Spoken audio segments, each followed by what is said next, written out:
Okay, guys, we're gonna begin in 30 seconds. Today, we've got a whole slide deck ready, based on questions we've been getting from people that's been implementing. Guys, touch your nose if you can hear me. Okay, perfect. Okay.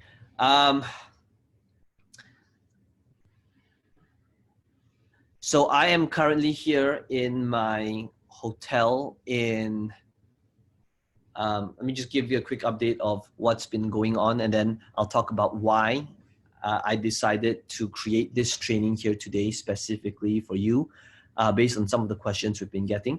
So right now I am here in Singapore. In the last 2 weeks, some of you who followed me on Instagram might have seen that I have been in Poland and Romania, and I'm doing this tour here in Singapore and Malaysia. Next two countries that I'm doing. This is actually going to be a pretty big world tour that I'm doing with Gary Vee and Grant Cardone.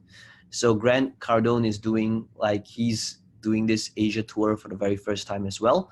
And I've actually never met him in person before. Tomorrow I'll be meeting him in person. We're doing this multiple country tour with him together with Gary Vee. So I'm very excited to be doing this. And one of the things that I thought about, and in terms of like why I'm able to do what I'm doing, is because I've got this very crucial thing, which is systems and people. Okay, I think that many people, let me just kind of change this back here. Many people get stuck at a certain level, especially if they are in an industry similar to me, which is kind of like speaking and presenting, is that they get stuck being a trainer. And that's one of the worst places to be in, because it's easy to get comfortable, it's easy to get complacent and be stuck at a certain level. Now, chances are it could be the case you are not a speaker and you have no intentions to ever become one. But the reason why I'm sharing with you this is that when a person gets stuck at a certain level, so for example, being a speaker, what they do is they get stuck in this never-ending loop of running ads to an event, selling tickets to a live event, fulfilling event, and it just becomes this grind, okay? And I know many of them, they get stuck in a mark where it's about 500,000 to about 3 million a year if they do it well, and they are unable to grow and scale from it. So what this session is about, and I'm going to introduce somebody very special to me soon, who's going to be joining us, but the reason why I can do what I'm doing, where I'm constantly thinking about the big picture, is because of these two things, okay? Systems and people. So out of all of the different things that we could be doing here today, I thought about, should I be talking about traffic? Should I be talking about, should I be doing hot seat? Should I be doing offers? I decided that today, I want to be able to share with you kind of like what happens behind the scenes in my company and my organization, and why we're able to scale to the level that we're at today because of these two things. I think that for many of you, some of you could be at that level already where you have a converting offer, you have a funnel, but I want to be able to give you that big picture so that you know what it is that you're working towards. Because some of you might think that, the thing that you need is a funnel.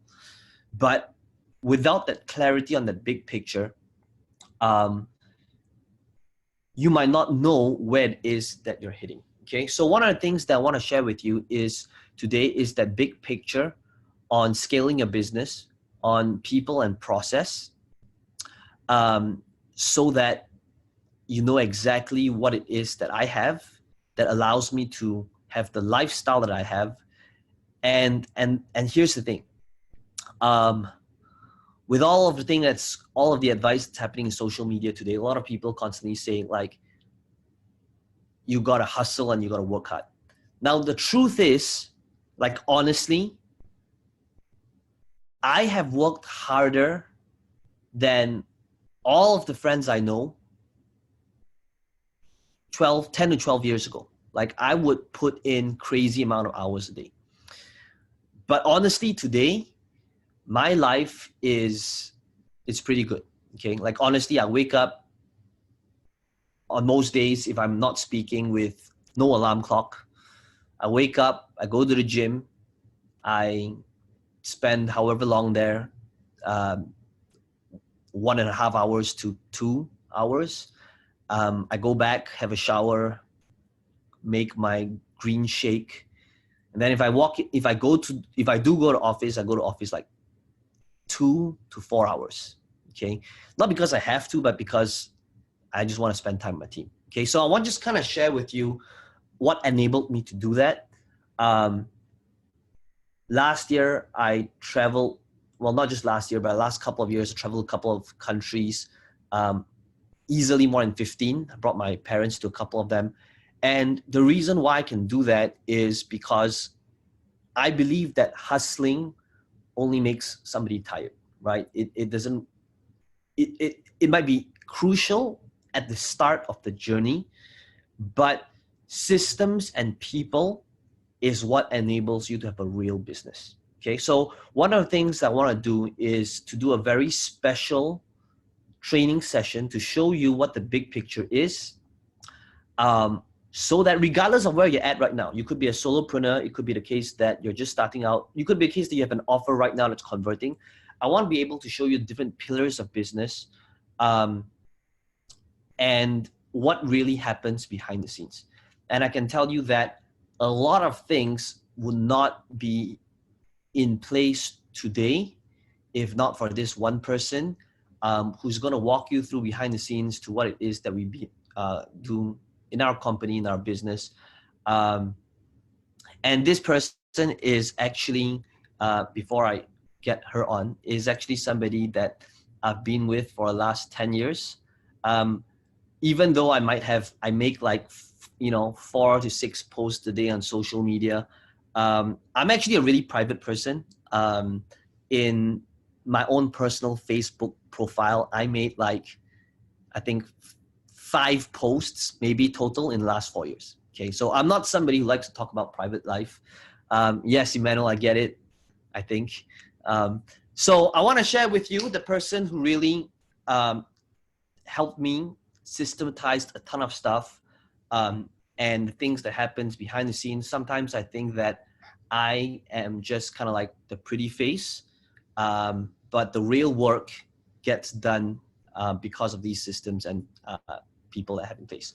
Okay, so some of you have met her. Are you guys ready to meet her? Yeah, give me a thumbs up.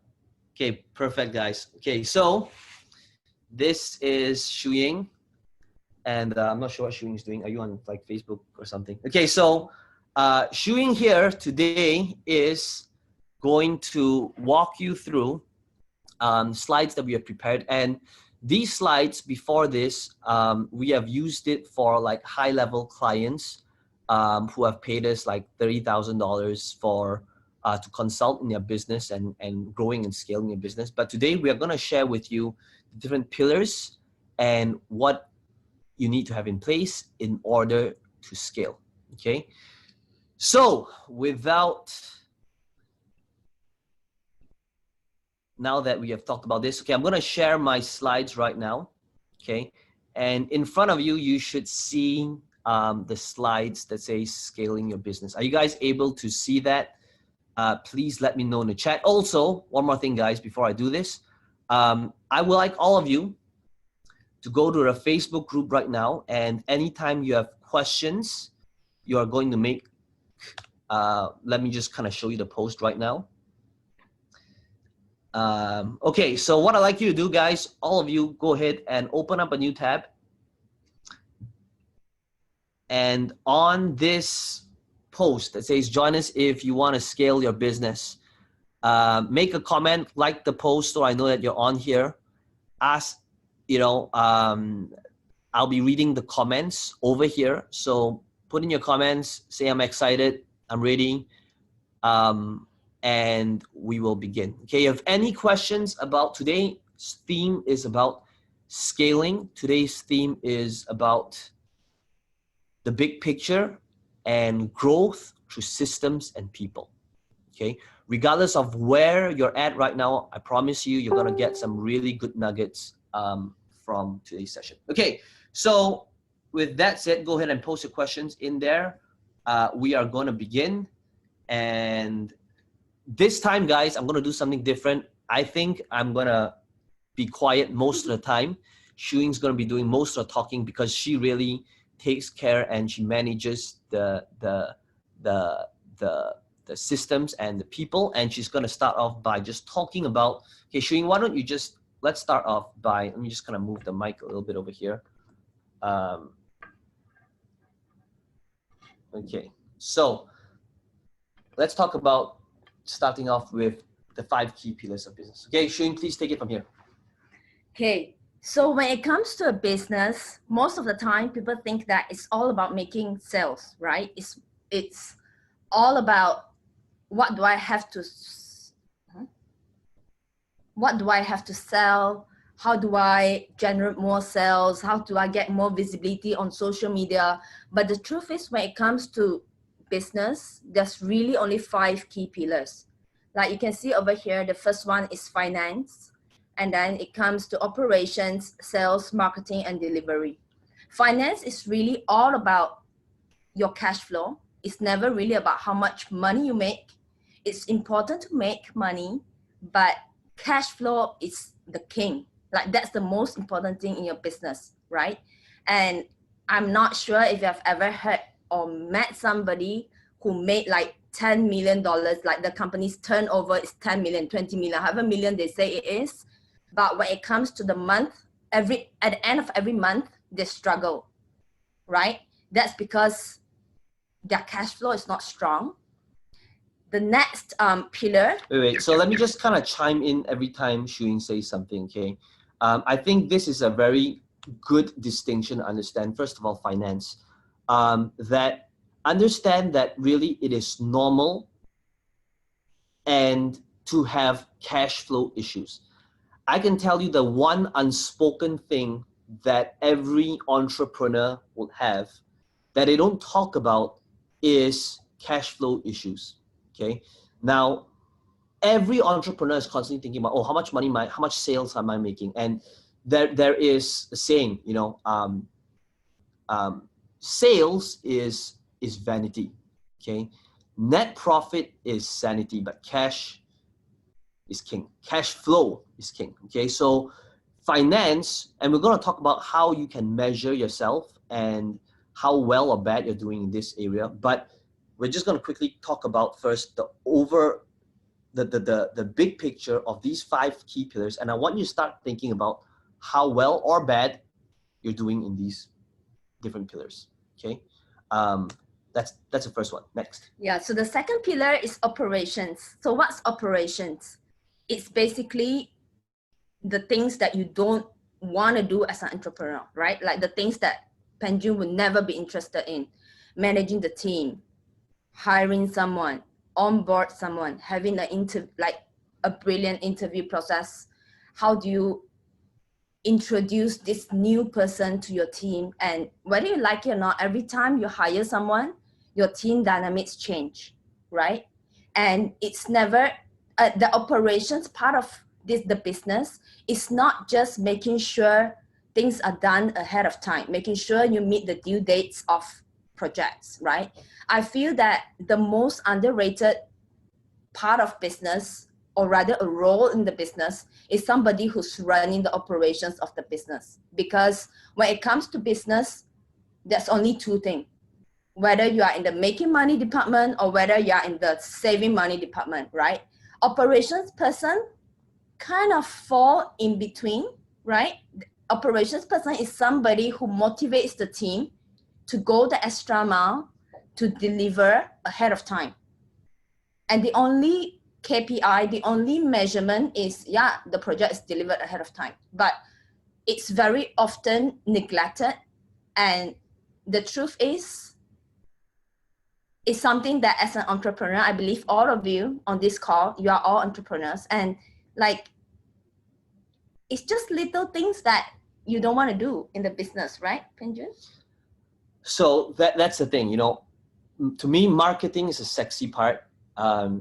We have a joke in one of my masterminds that, so marketing is like sex. Operations is the thing that is really boring. Operations like sending the kids to school, okay?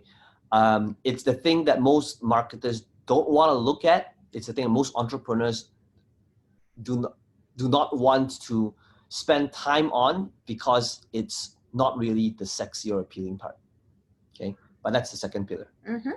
Okay, so we're gonna walk you through an exercise after this slide on to gauge where you're at and how to take it to the next level, but we want you to be aware of what they are first. The third one is sales, right? In this coaching course, you have gone through like your offer, your products, building your funnel. So all that, you get your funnels up so that you can generate sales. Or if you are doing live event, that's how you generate sales for your business. Next pillar. So this is the part that, here's what I believe, okay? I believe that a person, a business, can sell their way to maybe a 6-7 figure business, but without all of the other pillars, it is hard to get a good cash flow. It is hard to have your sanity.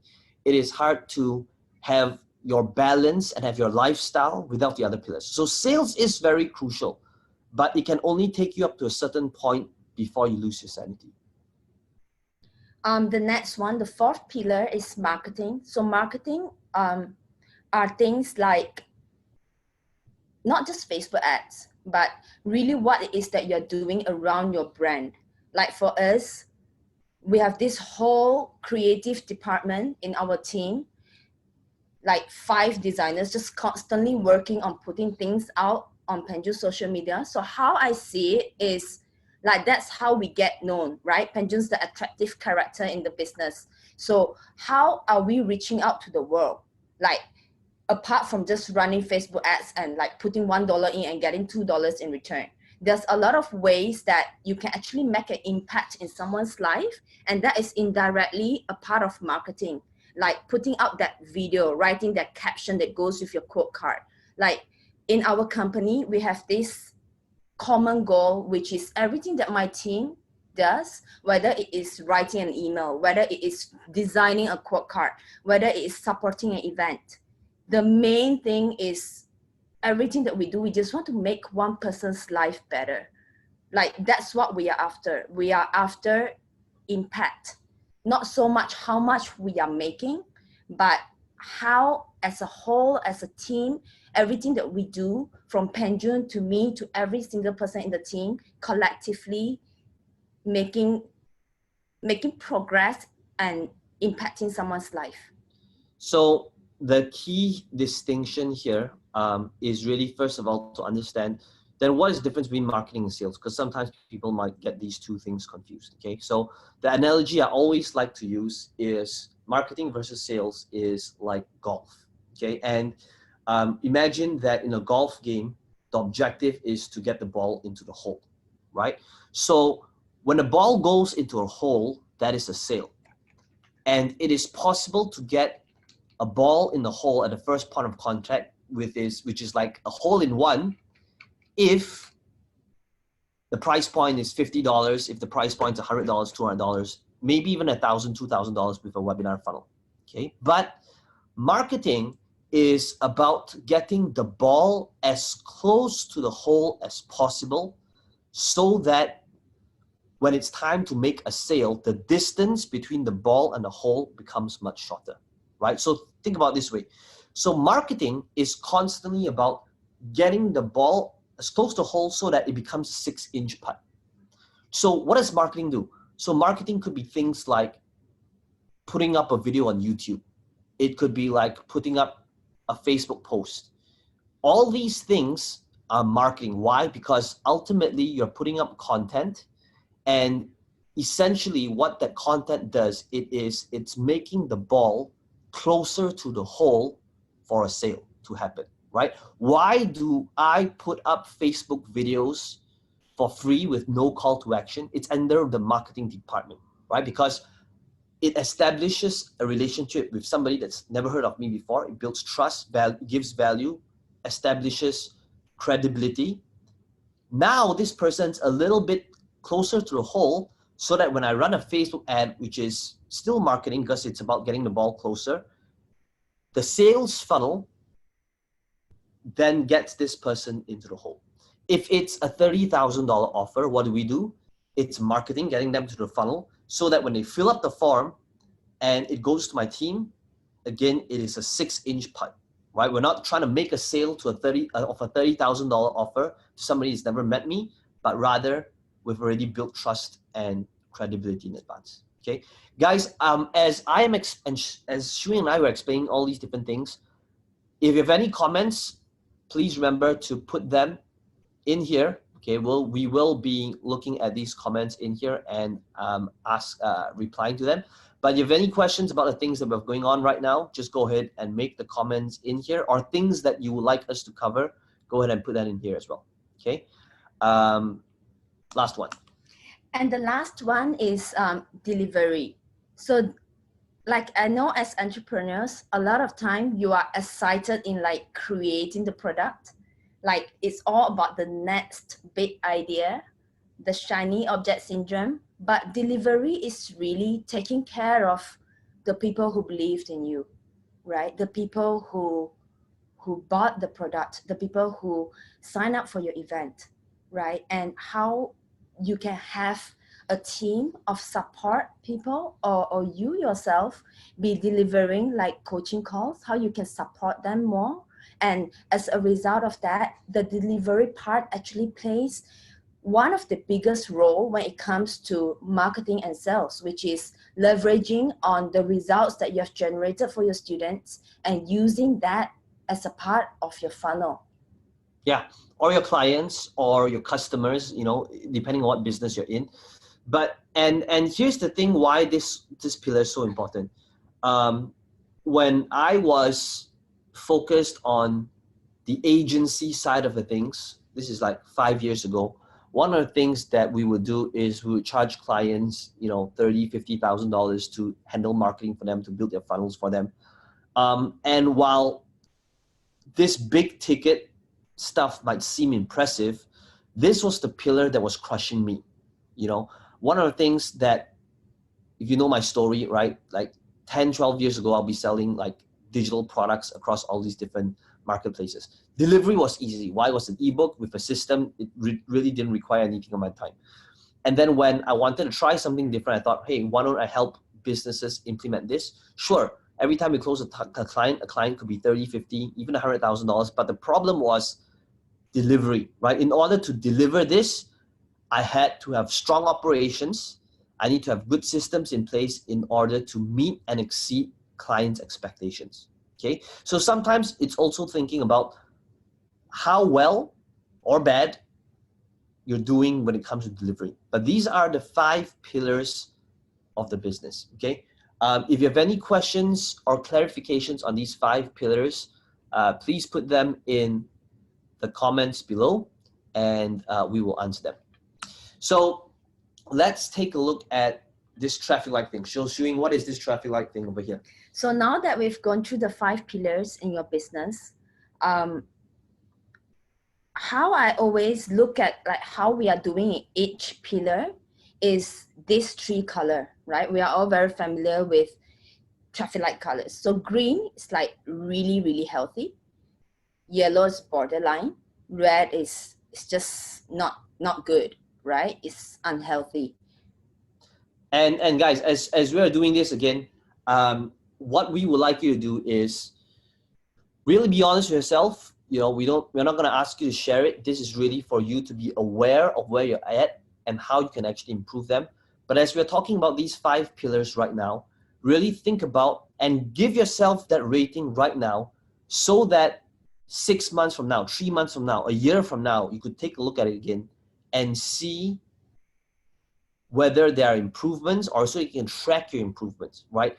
Give yourself that rating right now in terms of your finance, your cash flow, do you actually worry at the end of the month if there's enough? I can tell you, okay, there are companies that's generating 7 figures a year that still have cash flow issues. Okay, so really think about, and if it's a cash flow issue, then it's time to change something up in terms of maybe following up with your customers, collection. Is it a collection problem? Is it a problem with the contract? Is it a problem? Is it is it the payment plan? You know, something needs to be done, right? So really think about, when it comes to finance, are you at red, yellow, or green? So let's talk about the benchmarks. Like, what's considered green? What's considered? I mean, green doesn't mean that you need to have $1 million in bank, right? Like, what is the definition of green, yellow, and red?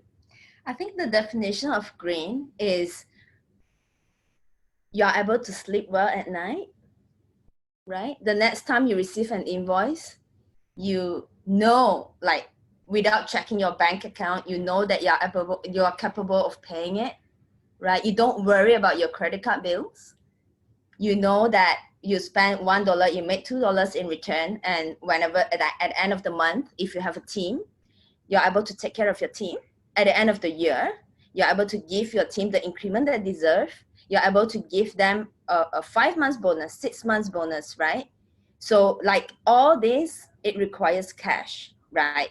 Or if you want to expand your business, if you want to hire someone, if you want to hire a good copywriter, you're able to pay this person 60,000 ringgit a year, for example, right? Yeah, so for us, it's really thinking about, if we were to lose all revenue streams and have completely zero money come in, with all of the overheads, with all of our team salary, with all of the bills we have to pay, how many months is considered green? 3. 3. So 3 months. Understand. So what if they're a solopreneur? If you're a solopreneur, the first thing you need to do is to pay yourself a salary.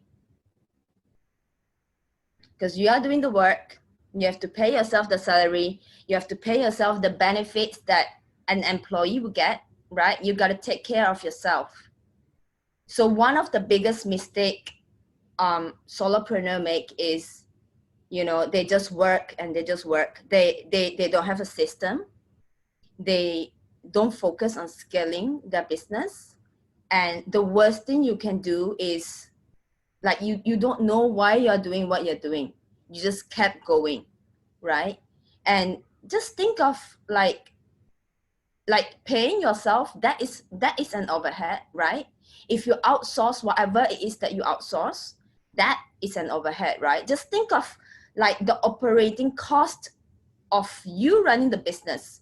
Like if you are subscribed to ClickFunnels, that $97, that is an expense, right? So don't discount those little, like $97 is very little, but don't discount that, because that's what you need to spend in order to make money in your business. So first thing is rate yourself in terms of red, yellow, green when it comes to finance. Operations, how do we tell if we are at red, yellow, green? Well, you can tell by if you have a team, and when somebody mess up or fuss up, whether you feel like strangling the person or somebody is actually taking care of that. I think as an entrepreneur or somebody who wants to start an online business, right, your goal is really to like focus on the big idea. If you are a solopreneur, of course you have to do a lot of different things, right? But the key here is really knowing where you're at, what are the things that you're good at, what are the things that frustrates you, acknowledge that, and think of ways to systematize. Either you can hire someone, you can have better processes, you can implement whatever we're going to show you after this. If you're somebody who's not organized, how can you be organized and still keeping track of those little expenses as you grow your business? And I think the worst thing that can happen is just let each day pass by with tons of things that you don't want to do, especially like those administrative stuff, like forms lying around, you know, like taxes, answering your customer support. So the way I think about it is really how much time do you spend on tactical versus strategic? And we'll be talking more about that. But if you are constantly doing low-level tactical, that means your operations is at risk, okay? Because you are doing the thing that someone else can do that is important, but you're now doing it yourself because you don't have an operations team or a system in place. And because of that, to me, that's just treading water in the ocean that doesn't get you anywhere, but you have to do it because if not, you'll drown. Okay, so that is, you'll be red if you're doing low-level tactical stuff on a day-to-day basis. Like one of the reasons why I started this call by sharing with you my lifestyle is to really show you that I really do not deal with low-level tactical stuff. I mean, most of the time. Now, once in a while, yes, I've got to approve some payments, and to me, that's low-level tactical. But I don't write a Facebook ad. I'm not building a funnel. I'm not trying to change my DNS servers to point to the right click funnels. I don't have to edit a video, right? All these things are low-level tactical. So the only way to be green is if you are constantly operating at a strategic level. Okay, we'll talk about these two things differently, but rate yourself again, red, yellow, green when it comes to operations. Third one, sales. How do you rate yourself in sales? In terms of sales, it will be whether the amount that is coming in, is it higher or lower than the amount that's going out? Okay, so if I am spending $100 and that's my, okay, $1,000 of expense, and my sales is $1,001, does that mean it's green? No, that's red. So how do we tell? So the benchmark is every time you spend $1,000, you should have made 3 times, at least 3 to 4 times, right? So if you hire someone, if you were to build a funnel and you generate like $4,000, if let's say you are doing a done for you service at a very cheap price for a client, you charge $4,000, right? For you to outsource, the maximum you can pay someone to do the whole thing for you is $1,000. So sales is based on the margins, or is it the absolute amount? Like how would they be able to gauge?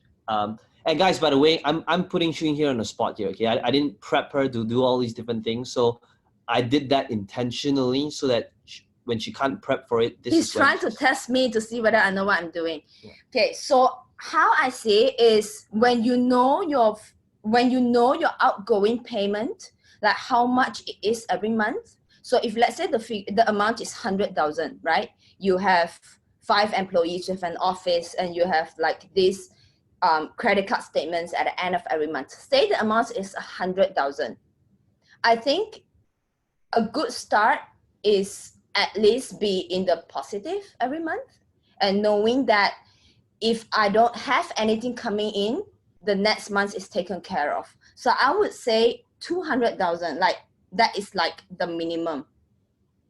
Yeah. Right, because you're running a business. So remember that sales, it's not about absolute. I mean, if a person who's running a business with 100 employees could be making $100,000 a month, but that would be critical rate, right? So sales is still a relative thing depending on where you could be a solopreneur, and if you're with hardly any overheads and no employees, and if you're making $10,000 a month, that's pretty green, right? Because your overheads are low. So sales is really talking about how much you can actually keep. Okay, your net profit. Okay, so give yourself a rating over there: yellow, green, or red. Okay, fourth one, marketing. Getting the ball as close to the hole as possible. Okay, you want to define what's yellow, green, or red? This is a bit hard. I think marketing. Yeah, so one of the reasons why I'm kind of shilling here is because some of these things I know it's pretty subjective. Okay, and sometimes there could be different interpretations, but this is really just to give a benchmark. Okay, just to give some idea and clarity on where you think you might be in marketing. So here's what marketing is to me. Marketing is really how you're getting leads with minimal effort. Mm-hmm. To me, that's marketing, right? Right now, is there a system where you're able to get leads, where these leads can be fed into your systems, your sales pillar, so that they can convert these leads? But marketing is, do you have a system that makes people come to you rather than you going to them? That's marketing. So in the online world, that's social media, right? That's Facebook, YouTube, Instagram, because that's where, or depending on the nature of your business, be LinkedIn, right? To me, that's marketing. Do you have a system in place that helps you automate your marketing in terms of a lead gen? If you do, then it's green. So like for us, you know, with the whole content multiplier formula thing, with all these different things that we have, you know, just for like design itself, we've got 5 different full-time designers, right? All in marketing. So yeah. Okay, that's number 4. Give yourself that rating. And finally, number 5 is delivery. So you want to cover delivery? You can cover it. Okay, so for me, delivery is how much sanity does it take on your end to deliver the thing that you promised the client. Okay, so like one of the reasons why I was in love with internet marketing 12 years ago is because whenever I sold something, I started off with digital products, ebooks, right? There was absolute, well, it's not completely zero delivery, but it was something that didn't take up my time. And as long as the thing that you sold not just meets but exceeds your client expectations, and I'm trying to be careful with my words here without using the words like minimal effort, because here's the thing, to me, it's like a lever which you get leverage on. So to give an example, let's say my $30,000 legacy mastermind, right? Most of my clients in that mastermind is from the US. And the most of the people that's in it are the people that's running events because and want to be speakers. And because I know that the moment I give them this one nugget, the moment I know that they do their next live event, like without a question, they will at least make back 5 times their investment, at least, you know, and I'm being conservative, the next time they do one live event. So for me, in order to get my client results many times over, requires a little bit of effort that achieves huge result for somebody, so it doesn't stress me out and my clients are happy because I got the right client in. So delivery for my $30,000 client still requires my time, but I'm happy to do it because I'm achieving huge results with minimal effort, right? Compared to trying to coach somebody that has never made a dollar online, that would require my time, my focus, my sanity, because I got to change their mindset first, their belief system, the tactics, the strategy, all of that in order to help them make $1, right? So delivery, the only way I can fulfill that would be through the delivery of an electronic product or digital product, something that does not require my time, so that I can still fulfill the needs of that market segment without it taking up my sanity. Does that make sense? So delivery over here is really how well can you not just meet but exceed your client's expectations, but with minimal effort on your end, because ultimately your clients are paying you not for your time, but for the result you generate.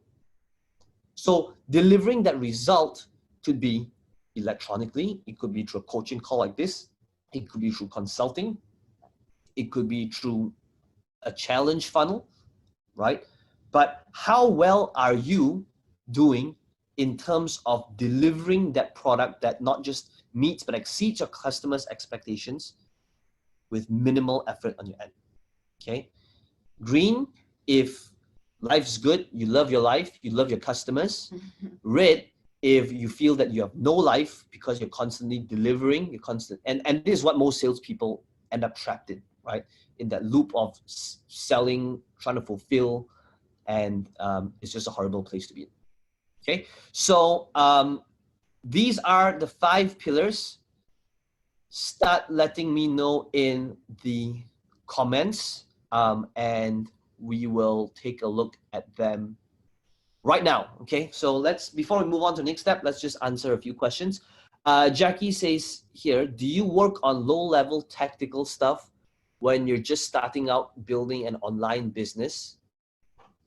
So this is something we'll talk about in Trello. In order to answer this question, or Shring, you want to answer this question right now? Do you think we'll be covering it? For this, I think when you are starting out, or like for me personally, every single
Okay, we're back.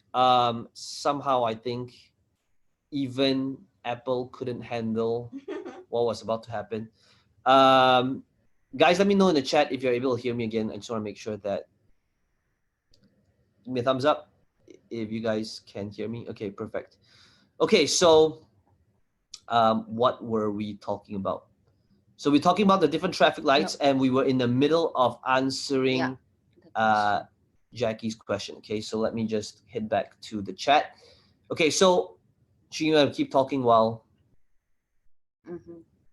get the question here? Yeah. So when you are starting out, I think it's very important for you to know what is expected of whoever that is going to assume the role. Have a system in place for the person.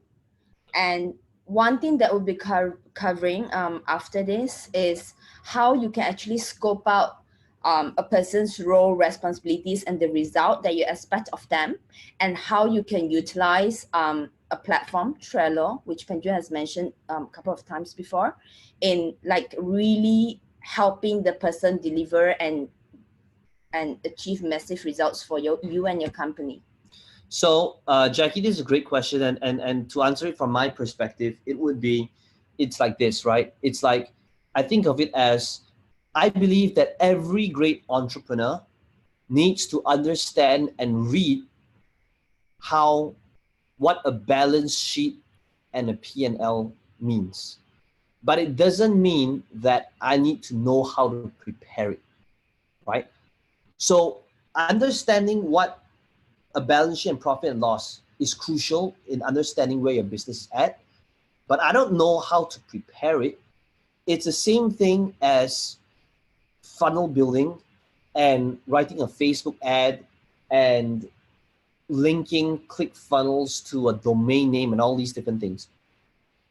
What is important is to know that a certain task needs to be done and whether that task was done well. But it doesn't necessarily mean that I need to be the one that needs to know how to do the low level tactics. Okay, so that's how I look at it. Next question is operations. Let's talk about managing people. Can we share about company policy, SOP, and values? I think it's actually good to just kind of continue with the next slides, because the slides that's about to happen will cover these few things. Yeah. Let's uncover these things. Yeah. Okay. So Jason, hold on to that thought for a second, and we'll come to that part. But what I would like to do is I want to talk about, like, how do we structure all these different things. Okay. So going back to the slides right now. Okay, here we go. Let's dive a little bit deeper into this. Yeah. So now that you know what the 5 pillars of a business, what the 5 pillars are, I think the most important thing that business owners fail to understand is the business optimization. What does that mean? That means, like, how do you get, like, how do you get known, right? Your brand messaging. And in terms of, like, marketing, like, how do you get found by whoever that comes into your funnel, right? How do you get paid in terms of sales? For operations, how do you build your business? And lastly is really, I think one of the most crucial part in a business is really talent optimization, right? Like, alone you can only do so much, but with a team of talented people, that's really how you scale your business and how you get a competitive edge. Yeah. So these are just going a little bit deeper into the 5 pillars that we talked about just now. And to kind of make that happen, you want to begin with the organizational chart? Yeah. So like, I came from a corporate background, right, where I helped company get listed and all that. And, like, believe me when I say, like, even when a company has like 100 people, most of the time they don't have a solid organizational chart. Like, this is really crucial, because how your organizational chart looks will determine where your company is heading. What do I mean by that? Like, the question to ask yourself is, if, let's say, if you are the founder of the company, are you the person who's managing everyone? Or do you have an operations manager that is, or a COO that's managing your team, right? And when you have this in place, even if it's just you alone, tying in your organizational chart with the 5 pillars in business, that's how you grow and scale your business. I'm not asking you to hire like 10 people at a time, but if you remember the 5 pillars, it is really having someone in finance, having someone in operations, having someone in sales, having someone in marketing, having someone in the delivery department, right? But of course, initially as solopreneur, if you're a solopreneur, you might be wearing like 5 hats, right? Then you add like maybe a PA or an executive assistant who will take certain load off you. Then probably you hire like a support person. It can be a virtual one.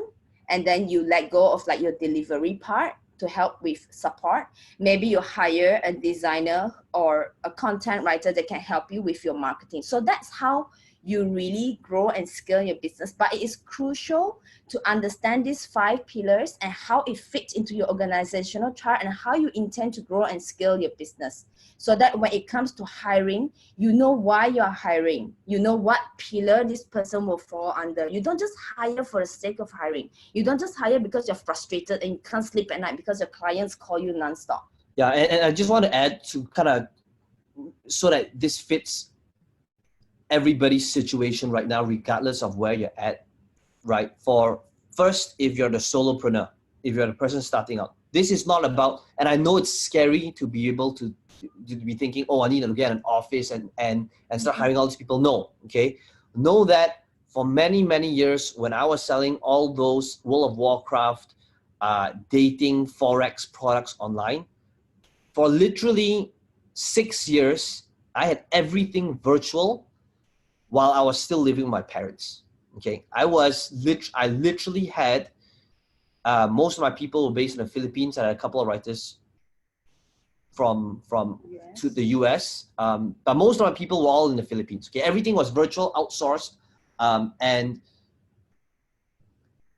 one of the things that we'll be going deeper is how do you hire strategically so that you're constantly growing? Because one of the biggest mistakes people can make is to hire to solve an immediate pain.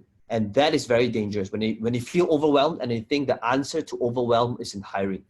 That is when it becomes a problem. When you hire and then now you realize that you end up even doing more because you have to manage this other person, and then you don't want to manage the person, so you hire somebody else to manage this person.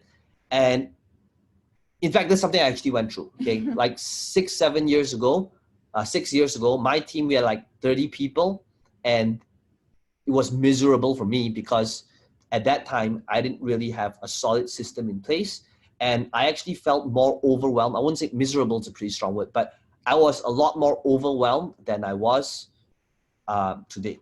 Okay, so I'll talk more about like how do we go about that so that you have that clarity. Okay, but organizational chart is the first thing to really think about, that goes hand in hand with this as you're scoping out, even if you're a solopreneur right now. Okay, so if you're a solopreneur right now, you're thinking to yourself like, okay, so my organizational chart, in order for me to move from tactical to strategic, should I be hiring my first support person in order to help me with the delivery of the product, right? Remember we talked about this, right? Maybe my first person that I'm hiring is my support person. Now that I'm getting sales coming in for my sales thing. In fact, my first ever hire ever was a support person that I paid about $400 a month, based in the Philippines, who handled all my support when I was, trying to scale my business. Okay, so that was under delivery. Okay, so strategic direction. Okay, let's talk about this. Julie. Yeah, so like we constantly have to think about like the direction that we are taking in terms of our business. So these are just some of the things that I personally use to, in terms of like operating and managing the business. Number one is, I think this is the most crucial, which is you should constantly be reviewing the system and processes that you have for your team and your business, right? If you don't already have one, I think this will be the most crucial thing to implement after this call. Secondly is, how can we actually shift from being a transactional leader? Okay, just so one. Okay, you know what? Time. Yeah, let's talk about this, and then I want to share one more thing. Go ahead.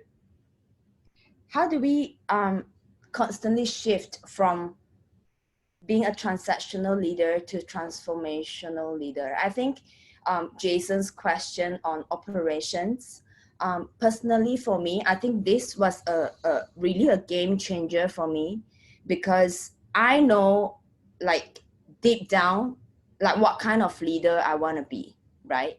Like when I joined Peng Joon's team, like I was very clear the direction that I have. I was very clear on what I have to bring to the table, to bring to this company. And when we are running the business, if you are the person who's running the business, or if you are the entrepreneur, it's very easy for you to fall off the path of like being a transformational leader. When you are if you're worried about sales, if you're worried about finance, you start picking on like, is this thing done? Yeah. So like, what is this person doing? So to give, first of all, this is a terminology we use in our company all the time. The definition of transactional leadership is you are a transactional leader if if the loop is constantly you giving direction to another person, asking if the person is done, the person says done, you give them something else. That is transactional leadership, and that is how most businesses stay small, because they are in constant transactional leadership, which is direction on what to do, task gets done, next direction. Task not done, what is the status? Why is it taking so long? Task get done, here's the next thing, okay? Transformational is when you're able to empower them to do the thing and to start growing other leaders in the organization as well, okay? So like for me, the reason why I am able to dramatically decrease my pressure and noise is because of this layer of transactional leadership, okay? Where transformational leadership, right? Where you're constantly grooming more leaders within the organization who will create more leaders, okay? So first of all, we're just talking about the big picture, the strategic direction, and we'll talk about like, how do you make it happen? Okay? Yeah. So the third one is to constantly have a forward-looking planning. What I mean by this is to know like, what are the things that you want to achieve in a year, right? I'm like to focus on that big picture and how you can actually break it down if you have a team, to break it down for your team. Like, this is the big goal that we're going to hit this year, breaking it down to like half a year, quarterly, monthly, to weekly and daily. And we actually do that via a communication system within the business. We use Trello. I know a lot of people use Trello, but we use Trello strategically so that communications are improved, right? Like, there's no miscommunication where, oh, I thought Peng Joon's doing it, then Peng Joon's like, I thought Marcus doing it, and Marcus like, no, but I thought Shuing's doing it, right? So that would not happen in your business ever. The fourth one is, how do you build a team to replicate the quality in terms of like decision making, and how you can really scale and grow your business eventually without you being involved. The fifth one is really a recruitment and hiring. How do you onboard the people in your team so that you can get competitive edge? And lastly, it's numbers, right? Measuring the numbers, and what are the numbers, crucial numbers to be looking at. And this is something we'll be really going deep in, the right numbers and the different KPIs set for the different part of the businesses, for those of you that's coming to Internet Mastery Retreat. But we want to share with you like the big picture of the strategic direction first, so that you know how to implement this, okay? So some of you might know that, so first of all, Trello really changed everything for me. This is a free software, free tool that you can be using. And the way to do it, first of all, for me to really go deep into Trello, this is for me another 1 hour training on its own over here. But remember when I talked about how do you move from, so first of all, let me know in the chat, how many of you right now, you are currently on Trello? Let me know in the chat, 1, if you're on Trello right now, 2, if you're not using Trello, okay? Let me know in the Facebook chat over here. 1, if you're on Trello. 2, if you're not on Trello right now, so that I'll know roughly where you guys are at. 1, 2, 1, okay, 2. Okay, so I'm gonna explain. So depending on what level you guys are at, I'll talk more about like how to use Trello the right way. It will not be in today's session because I'll need a whole 90 minutes on this altogether. But basically, for those of you number 2s, okay, so most of these are no's. For those of you who have never used Trello, know that first of all, it is a free software that you can use, and it is more towards understanding and building up processes Even if you're yourself right now, here's why, okay? Let me just kind of explain what Trello is. Trello is kind of like, it's a free software, but just because you use Trello, it doesn't mean that you're using it the right way, okay? I think of Trello as like building a block of Legos. So it's like you go into a Lego store and you see this life-size Star Wars figurine. But even though you had the same materials, it doesn't mean that you could actually build it if you're not following the right steps, the right systems, the right instructions, even if you have the same raw materials, right? Trello is the same thing. It's free, but not everybody knows how to use it the right way. Now, what is Trello? Trello is a free productivity and system tool that even if you are a solopreneur right now, the way to do it, the most basic way, it's basically to list down all of the things that you need to do, what are the things that's in progress, and what are the things that's completed. So if you're a solopreneur right now, one of the most important things you need to start doing in order to implement the thing that I'm showing you today is to start documenting how you're spending your time, okay? Most of the time, people just wake up and, what's that? It's in the slide. Is it in the slides? Okay, so we'll come to that in a second, but yeah, that's actually in the slides, and let's talk more about that. Okay, so let's talk about this. Shuin, go ahead. Mm-hmm. So this is Trello, by the way, if you've never seen it before. Mm-hmm. So how we use Trello, like you can see in the first column over here, it says not started. So how we use this this list, right? So the three things that you need to know about Trello is number one, a board. Like every project has its own board, right? Number two is the different list. Like not started is a list, in progress is a list, for review is a list. Third is a card, right? So you have all these different cards. So how we use Trello and these different lists, not started are the tasks that the team has to do for the specific week, right? So on every Friday, my systems and projects manager, she will come into Trello and she will move the task that's under like future action over to not started. Second is in progress. When a team member is working on particular task, they will drag the card over to in progress.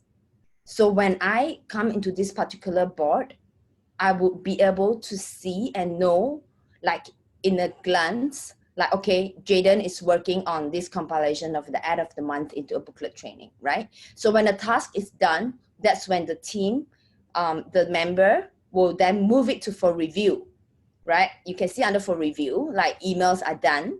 And that it will be the only time when there's two members are tagged in a card. So like over here, you can see this emails waiting Peng Joon's approval. Shuin, one second. Guys, I actually do not want to go deep into this because I feel that this is a topic that cannot be rushed. Like I need a full 60 to 90 minutes on this alone to really show you how to maximize this. But in the context, in the framework of today's session, the most important thing is twofold. Number one, for you, it is to start documenting all the different tasks you're doing and put them into all these different cards, okay? Because when you do that, and I'll show you my own personal Trello in our future sessions, is that I color code my own tasks. So if a code is red in color, that means it's something that's tactical, okay? If it's yellow, so it's kind of tactical and strategic. If it's green, if it's strategic. So now what I'm essentially doing is I'm doing my own time study on myself every single day and all of the things that I'm doing, what takes up my time, my focus, my energy, so that at the end of the month, I'm looking at all of the things that it's done and looking out for things that's red or yellow. If it's red or yellow, it means that I need to let go of it either through a system, a process, or a person. Okay, this is how I'm constantly working on removing myself from the business. You always hear me say this. You want to be a business owner, not a business operator. Okay, and the only way you can really own a business rather than operate it is to be constantly being aware of what are the low-level tactical stuff that you're doing by actually documenting it on a daily basis. Okay, which also helps you with the planning of things that needs to be done so that you don't get overwhelmed. Okay, I'll talk more about that. But one of the things you should be doing right now is open a free Trello account Start playing around with it so that you can see how it works. At the bare minimum, for now, create these different lists, which is things like your to-do list, which is under not started. Once you've started it, move it to in progress. When it's finished, move it under completed. Every single time you create these different tasks, try to color code it. Is it green if it's strategic, red if it's tactical, yellow if it's, a mix of both. Okay. You don't see the color codes in here because this is a team Trello board, but for my personal Trello board, that's what I do. Okay. Makes sense? I will spend a lot longer on this for those of you that's coming into the Master Retreat and also a future coaching call like this. Okay. Transactional versus transformation. We talked about that just now. Okay. This is what we said exactly. Transactional is when you tell people what to do, check them when it's done, and then tell them to do it again. Okay. Transformation. Should we please take it here? So transformational is really like just focus on the clear outcome, what is expected of your team, and how you can really motivate and nurture your team is really through coaching them through success, right? There's no shortcut when it comes to this. Like if you are very, very lucky, you hire somebody who's really smart, somebody who picks up really fast, but your operations person, whoever that is managing the business for you, the main role, like this person's only role is to find good hire and put processes in place and coach the person along the way until they succeed, right? Guys, do me a favor, just so I can roughly gauge where you guys are at. If you're a solopreneur right now, one person, please put in the comments and put in number 5. Okay, 5 if you're a solopreneur, 6 if you have virtual staff or anybody that's outsourced that's virtual, 7 if you have at least one person that's full-time. Okay, 5 solopreneur, 6 if you have outsourced online and you have online people teaching, helping you, and 7 if you have full-time staff, so that I can see where you're at and we can kind of customize it. Okay. Karine, if you don't know how to use Trello, don't worry. In our future sessions, we'll be talking more about it and it's going to be uploaded in the members area. Okay, so solopreneurs and people with full-time. Okay, so about 40%, 60% solopreneurs, 10%, and 40% with full-time staff. Okay, perfect. Okay, so I want to give you guys that roadmap regardless of where you're at.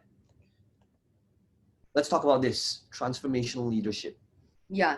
So transformational leadership really just focus on these 3 things, right? Whether you're the person who is managing the business or you hire a business operator, it's really to focus on the mission, what it is that you want to achieve in your business, like the outcome that you expect from your team and the direction that you're giving them.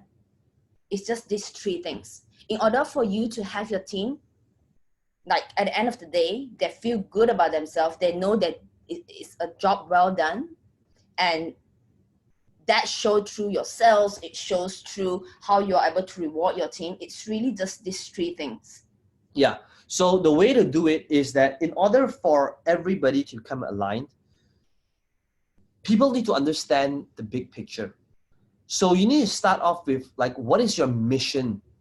And like in a lot of those corporate companies, they've got like the whole mission statement and all of that. I'm not talking about that, but I'm talking about like everybody in the team, and even if you don't have a team right now, you need to understand like, what is the mission and why do we exist as a company, as a business, right? Even if you're a solopreneur, you need to ask them, what is my mission? What am I trying to achieve, right? Because people are paying you based on the results and the outcome that you can deliver them. So what is your mission? And because of the mission, you know what is the outcome, the thing that needs to be done. And because of that, you're able to give the direction to the people in your team. All right. So to give you an example, like for me, I ask myself that question, like, what is my mission? Like, what am I trying to accomplish here? Once I made that change in direction from selling ebooks in the gaming and other random niches to what I'm doing today. I said, basically what I'm doing is I want to be able, my mission is to equip entrepreneurs with the skills that helps them pay the bills, okay? That could be Facebook, that could be helping them find their voice, that could be teaching people how to speak, how to sell, okay? But that's the big mission, right? The big mission is to be able to equip entrepreneurs with skills that will help them in the journey of entrepreneurship. So with that in mind, then I'm thinking, okay, so what is the outcome? The outcome is they need to be able to run Facebook ads. They need to be able to understand how sales funnels work. They need to be able to understand the power of giving a webinar. They need to overcome their fear. The outcome is overcoming their fear of being on camera and being in front of people and presenting to the masses rather than one-on-one in order to become more effective. And because of that outcome, I know that the direction that we need is we need to be able to create this product that helps them solve that outcome, that helps them get that outcome, right? And so because of that, it gives me the direction on how to create these individual products that helps satisfy those different needs or outcome. And when we come up with that direction and crafting that offer, the team is no longer confused. Neither would you be confused on why am I creating this thing? Because outcome driven, that's driven by the mission. Does that make sense? Okay. Go ahead. Nothing, just a statement. If you don't have the business you want, you haven't become the person that can lead it yet, right?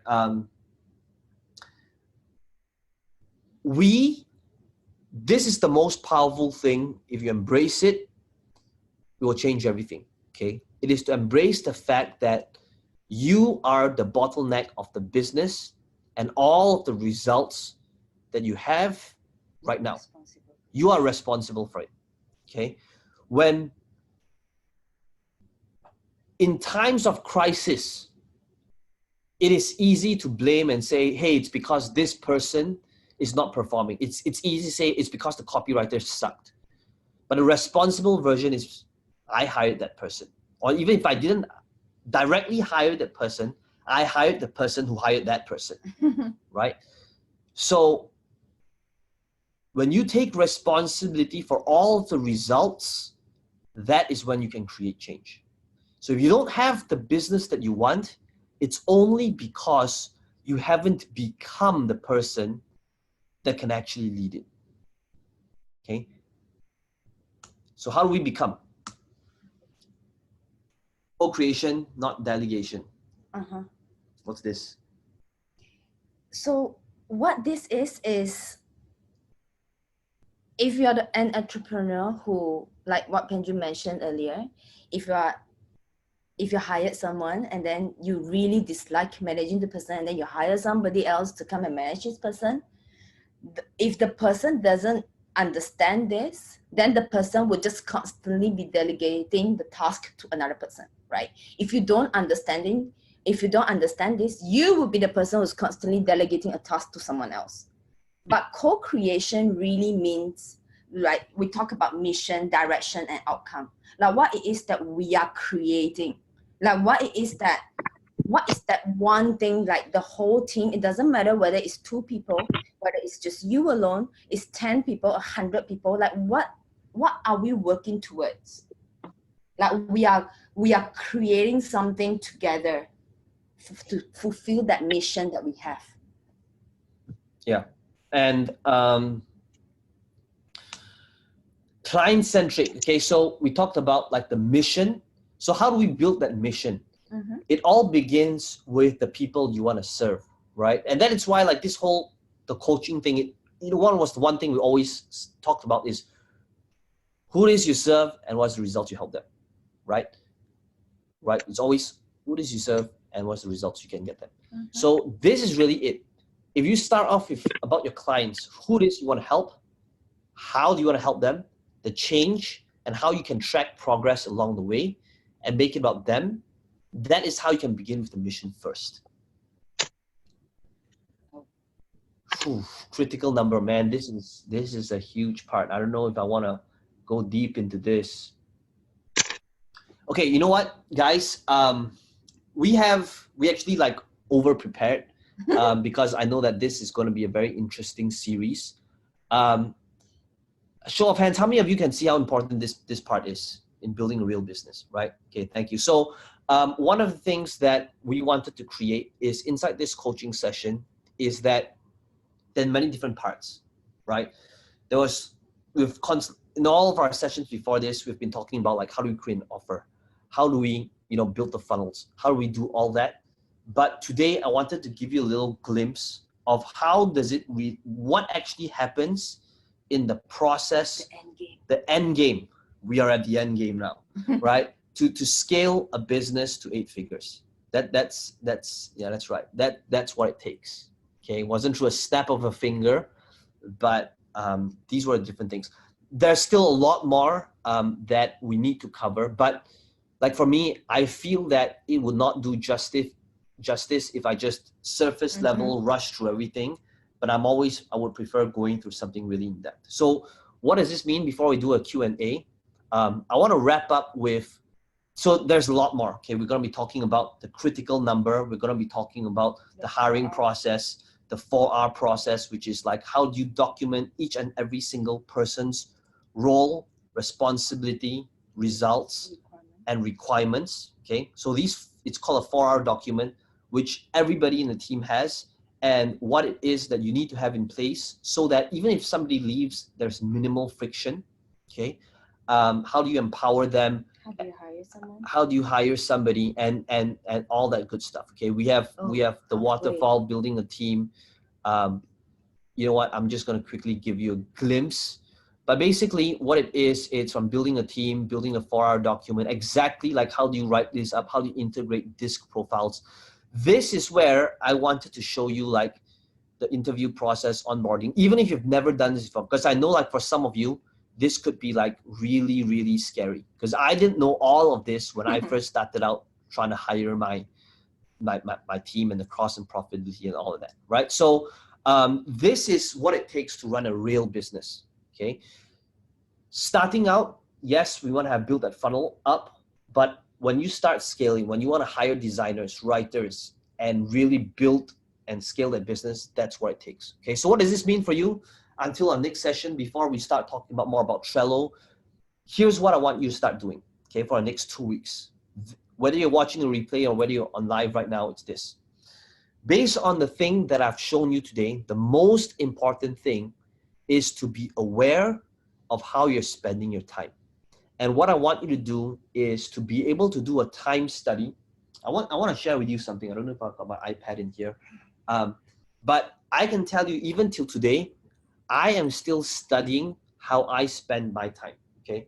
Now, to give you an example, so what I do is I actually, on my iPad, okay, I put it down in my notes every single day when I'm working, okay? And you see this over here? Very bright. Oh, it's very bright. Okay, wait. Lower the brightness. Okay, give me a second. Lower Okay. the brightness. Wait. It will adjust. So one of the things I want to share with you is like,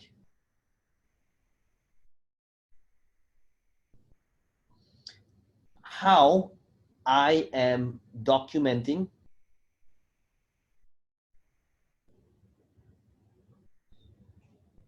Not so bright. Oh man. No, Wait. you gotta put not Okay. so bright. Okay, can you decrease the brightness? Okay, so basically what I'm doing is I still document my time in terms of how I'm spending it. Okay. Man, okay, my handwriting is like pretty ugly over here, but Hey. okay, so you notice this? This is like my time. Okay, so it's like 2:15. That's the time I actually start working. Okay, so what? Shower. No, this was What workout. shower? This was workout, shower, and juice. 2:15. Okay, and then over here it was like 2:15 to 3:30. Clear Trello cards. Okay, 3:30 to 4:45. Finalize Poland deck. Okay, this was literally my time study just a couple of days ago when I was in Poland. Okay, finalizing my Poland deck. And then 4:45 to 5:10. CMF June 2019. Yeah, CMF ad of the month, June 2019. Okay. Now, when I am doing all these things, these are actually on my Trello. Okay. And what I'm really doing now is I am seeing how I am spending my time. So imagine all these different tasks that I just read out to you just now, which is, finalize Poland slides, content multiplier formula, ad of the month, June 2019. All these different things, they're inside my to-do lists in Trello as different cards. I color code them, red, yellow, or green. And when I start, I move them in progress. And when I finish, I move them to completed. Okay. And when it's in completed, I always have a list for like completed in the month of. So this would be the month of May, right? At the end of the month, I will take a look at my entire list and I will look at all of the things that is red or yellow. I hardly have anything red today. The things that red is usually like approving payments and finance stuff, which I know I need eventually. When I have a CFO, that is what I'll let go, right? But know that you know what that means? It means that I never hire blindly. Why do most people feel stressed out? Is because they hire as a reaction. They hire because, oh, I'm overwhelmed. I need somebody to help me with my stuff. And then they hire and this new person comes in and then they expect this person to be a miracle to their stress levels and there's no clear-cut direction. What if you could strategically list down all of the different things so that when a person actually comes in, you can actually give them this document, which we'll talk about in our future calls, that says, this is exactly what your requirement is. This is exactly what is the results that you're responsible for. This is exactly what your role is. And this is exactly what your requirements are, right? Roles, requirements, results, and responsibilities. Okay, we'll talk more about that, but I am showing you how to scale strategically. So to recap today's session is all about understanding the 5 pillars in business. Right up to this point, everything that I've shown you is constantly the sales process, right? How to generate more sales through funnels, through getting more traffic. But we need to understand there's also marketing, there's also finances, which is your cash flow, there's also operations, and there's also delivery. Okay, you get these 5 things right and you get them to green and life is good. And that is when you really can have everything.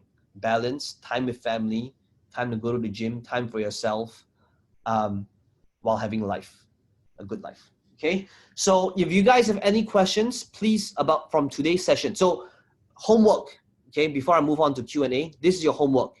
Your homework is, number 1, open a free Trello account, play around with it, but start doing a time study on yourself. I want you to know how you spend your time. And I promise you, when you start documenting it, you will realize how much time you actually waste like doing nothing. I'm not kidding. When you start writing it out, you realize how much time you spend on unproductive crap, watching stuff on Facebook and social media that you will feel guilty of because you're writing down. You realize, holy crap, I just spent the last 30 minutes literally doing nothing, okay? And you realize that the time spent on actual productive stuff is actually very little. And by doing that, you actually become a lot more productive. So that is your homework. Start doing this time study because we'll be doing the Trello boards in future. We'll talk about the 4R documents and how you can build and scale an actual business. Okay, let's go to the questions. If you have any questions on today's session, please go ahead and ask them right now. Anugia's first question is, Shui, why don't you read the question and answer? I'm gonna have a sip of water. Go ahead. It's right here. Okay. To hire a support person to take care of social media or digital marketing, what exact qualifications should I be looking at any websites that can help? So to me, when it comes to social media and digital marketing, the only qualification is a good standard of English. This person can speak well, can write well, and that's it. You know why? Because the truth is when somebody says, oh, I'm a social media person or manager, I'm a digital marketing, digital marketer, in my world, it means crap, because chances are they don't understand my process. Chances are they don't know how a funnel works. Chances are they don't know all these different things. And if they do, they'll be charging a crap load for it. And I would rather train in-house. So qualifications wise, I don't need a piece of paper. I just need to have a good standard of English so that I can walk them through my 4R process, through my processes, to understand how to repurpose my social media based on the document that I give them. Okay, so it's not based on a qualification. I don't care if they have got a diploma or a degree. It's just good standard of English. And somebody who cares.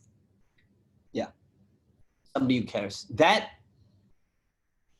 is the part that would take time, right? Finding a true believer, right? And the way to do that, to set them up to win, is through that 4R document, which we'll talk about in future. But that can only happen if you're currently documenting your own time study, so that you're not hiring blindly, but rather purposefully. Jason's comment? Jonathan, before I answer your question, I remember I need to answer Jason's question. Okay. Policy, culture, SOP, and value. So for me, it all begins with the client-centric mission, right? Who it is we serve, what is our goal, what is the outcome, and from there, that is when we build up the direction. Okay. The secret on managing people is really by understanding your role is not to manage people. It is to build a transactional, to move from transactional leadership to transformational leadership.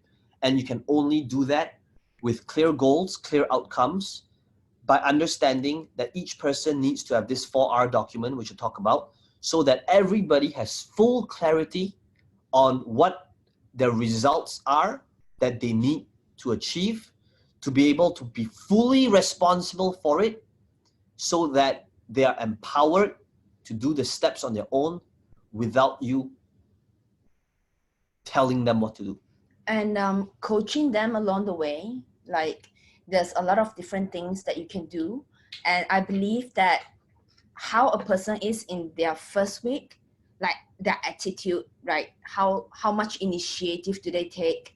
Like how fast they are in absorbing whatever it is that you offer, understanding like the products, the programs that you have, like you can't fake that, right? So that's why the onboarding process is so crucial for you to really know like where a person is at, right? So that's what we'll be covering as well in the later session, continuing session from here. But really what we do is every position that we have, I will have interviewed at least 25 people and one person gets hired. So we hire very slowly, but in the first 1 month or 2 weeks, we will know how good a person is, but we fire very quickly. Yeah. Jonathan says, desperate need of advice from marketing and sales. Which market should I focus on? Health or wealth? Look, I always said the big three is health, wealth, and relationships. I can't decide which market you should focus on because they're both great niches. You need to decide which market you are more passionate with, okay? So think about which market are you more passionate with, Jonathan? And I think that this is more focused on an offer tweak. So we can do this as when we put you on a hot seat, because rather for me than, you know, I don't want to do injustice by just answering a question. To really answer this, I need to go deep with you when we do an offer tweak, okay? So yeah, so the way to do it is by going on an offer tweak call with me, but know that health, wealth, relationships, they're all big markets. You just need to decide which one are you more confident with, and also at the same time, which one do you feel is more of your calling and more of your what really matters to you. Okay, that is my short answer, without really going deep into what it is that you do. Okay, Emmanuel says, no questions, just to express gratitude and the value. This is the experience I've had with Smobble, open-minded to what's possible in business. Okay, thank you, Emmanuel.